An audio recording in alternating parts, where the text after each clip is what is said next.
is Peter Obi. He says, my 1-year term, 4-year vow is sacrosanct. One of the greatest American presidents, Abraham Lincoln, served only 4 years, yet his legacy endures as a model of principled leadership. Another iconic figure, John F. Kennedy, did not even complete a full term, yet his vision and ideals continue to inspire generations.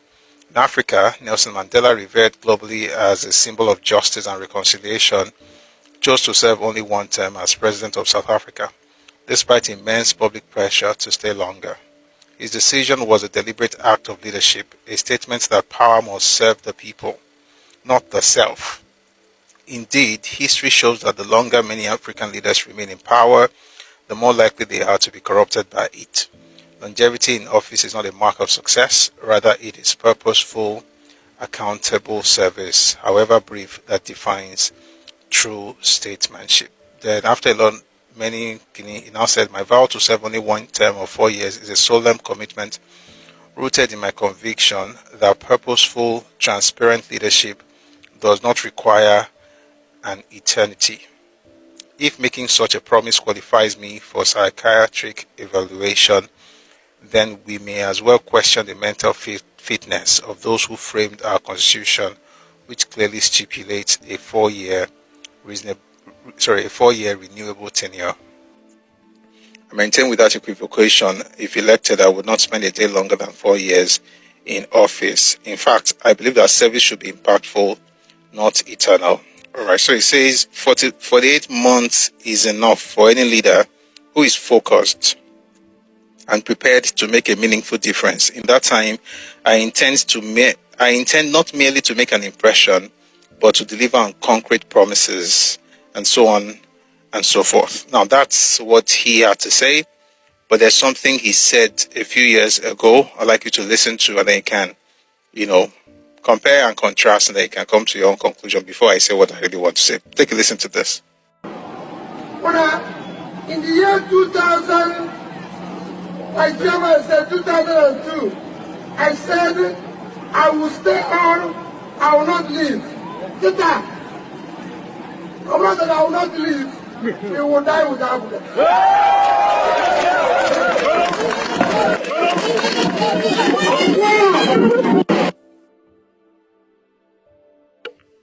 So he said he will not leave and that he would die with APGA. I'd like to take a listen just one more time in case you did not hear it the first time. Take a listen to this. In the year 2000, my chairman said 2002, I said I will stay on, I will not leave. Sit down. Come on, that I will not leave. We will die with APGA. So he says in 2002 or so, he made a promise that he would not leave and that he would die in APGA. Apparently, nobody has to tell you that he has left. Since then, he has been a member of 2 other political parties. No, 3. 3. At that time, he was in APGA, then he moved to PDP, then from PDP to LP, and from LP now he's in ADC. Meanwhile, the person who made that promise and who even swore, there's a video, I'm going to find it later, swore that he would never leave APGA and that something should happen to him. I think I should play that one before I play something else. Take a listen to this man. Unless Peter Obi, my brother, returns to APGA, he will not achieve anything politically. He knows, because he took a vow that he will never leave APGA. That any day he leaves APGA, let his family die. Everybody in his family die. He said it now. But he still left APGA. Why did he make such a vow? He left APGA and joined PDP. He was vice president to Atiku. Now he's going for presidency. It will be a catastrophic exercise. It will not work. I'm the one telling you now. And the reason is because of the vow. Do you know what vow means? Maybe you are married. Are you married? My relationship status out of the media. No, you're asking me my own. You don't want to answer my relationship status. Are you asking me? I'm married. I say my wedding ring. Are you married? It doesn't really matter. It matters now because if you are married, you must have taken a vow. And you must maintain the vow you took.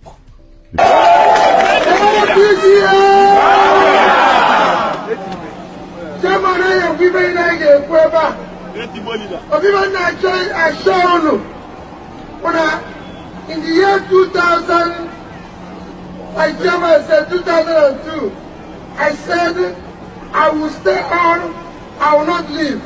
Get that? I said I will not leave. He will die with APGA.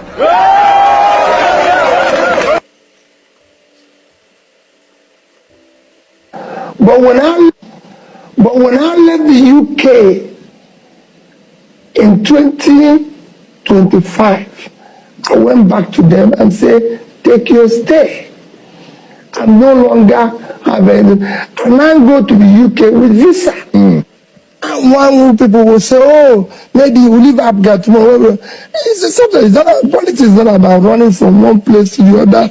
And then, no. Whatever you can do it from wherever you are and do it properly. Let me tell you what Fashola said. He said, doing good work has nothing to do with party or coloration. But when I see people jumping from here to here or doing this, no. You have to be consistent. Leadership is you have to be consistent, focus on the job. Know what you said yesterday, you feel it today. Where there's disagreement, you come out and say, I disagree with this. And know when that disagreement maybe ends and you say, okay, fine, that's it. APGA is strong, APGA is doing well, and I'm sure that it will continue to do well. I'm not one of those fanatics that runs around. So when you... Everywhere I go for Delta, also what they want. Yes. Anywhere where they don't do for Delta. Is it PTP or radio at this point? What's your message to them? After Supreme Court, don't bring in fashion at all. There is no fashion. Labour Party is now one. I saw you yesterday, and Labour Party. ABCD, the flag of the unveiling of the coalition platform. How did that come? Well, you can see what we say. The coalition just adopted a party for 2027. So we're trying to work together. The opposition are trying to come together to work together for the sake of Nigeria. So, what does this then mean? Does it mean that you are an ABC member or a Labour Party member? Today, I'm a Labour Party member, and I remain in Labour Party. But we have all agreed to work in coalition for 2027. Per capita, the global per capita of the world is about $10.7, when we mean $10,700. But within the Commonwealth family, it is just 3,000. To speak to the road to recovery, because we've been through. Oh, where is Governor Peter Obi? Has run away. You should go and bring him for me. I need to talk to him about a few of those. Go and bring him. Few of those things he was reading are not quite accurate. Thank you very much for retrieving Pastor Obi for me, Governor Obi. So thank you very much. So I'm going to spend a few minutes talking about the Nigerian economy and answer the questions that I know you've all been asking. But I won't join issues with Governor Obi, but every now and then I may stray, a bullet may hit him. But when I'm talking now, my children will say that, can we put this on tape? So when I say tomorrow, we're not going to, this holidays, maybe Dad, you told us that in June, everybody's going to go to this place. They'll remind me immediately, they said, this I said, okay, I promise holidays, let's postpone it. It's not even difficult to have family meeting with a lot of promise because they will tape it and wait for you. Talk less of this.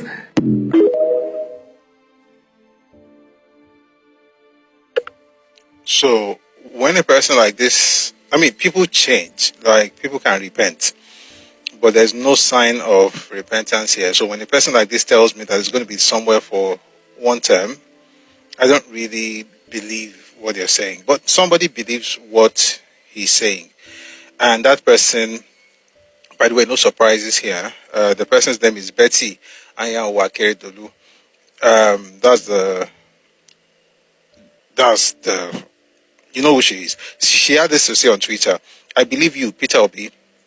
A purposeful leader can indeed transform a country within one term. Once a solid foundation is laid, successive administrations will likely continue on that trajectory, just as Singapore did by building on the blueprint of Lee Kuan Yew." Who was there for how long? How many of you know how long Lee Kuan Yew was there? Let's do some class here this afternoon. How long was Lee Kuan Yew there? That's the point. The point is that bringing up Lee Kuan Yew already destroys all our argument, because he didn't stay there for 4 years. Excuse me.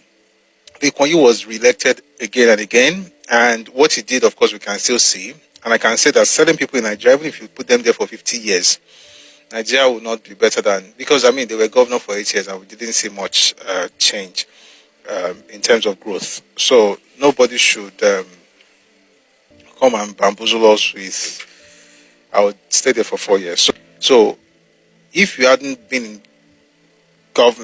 in governance, or you've not been part of politics before, that's fine. You've never held an office. But if you've been in an office and people say, "What do you want to do?" and the things you're saying do not tally with what you did while you were there, you shouldn't be taken seriously. But don't take my word for it. There's another person I think you should listen to. This man is Ruben Abati. He said this on Arise News. Please take a listen to this.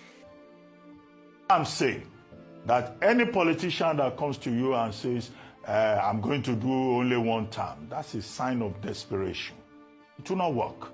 Just like all these gambits about serving food, carrying plates, and doing boy at parties that could be better organized by event organizers, it's also a sign of desperation. It doesn't work. It will never work. All right. You may not want to agree with Ruben Abati, but let's talk about the person who actually took over 2 terms after him. Or the governor after him was Obiano. After Obiano was the man who used to be the governor of the Central Bank of Nigeria. This is Soludo speaking on something similar. Take a listen to Governor Soludo. Now, after anybody who is contesting for governorship from Anambra South is on an island, is trying to disrupt the zoning system in Anambra. Some of them want to come to lie to us. How can anybody with brain, you think you are talking to fools? You come to people and say, I will do only one term. Any politician who said that must be sent to a psychiatric home. Because the person must have some mental problem. When the Constitution allows you to stay up to 8 years, they come and tell us, I'm going to spend one term. Tell us where it has ever happened. Anybody who is saying I'm going to do one term is a psychiatric examination. Because you are taking everybody else to the fool. Anambra, we have advanced. There are calibers and categories of people that Anambra has since gone much higher. We are not going to go back. Street urchins. Anambra has no place for street urchins. Anambra has no place for street urchins. Members of them whose secondary school certificates are questionable. Because without school, they have no school cert. I tell you, some of them have no school cert. They want to be governor of Anambra. They want to be governor of Anambra. All right, I'm going to read here from Channels TV. It says any politician offering to serve for one term needs psychiatric examination. That's according to Soludo.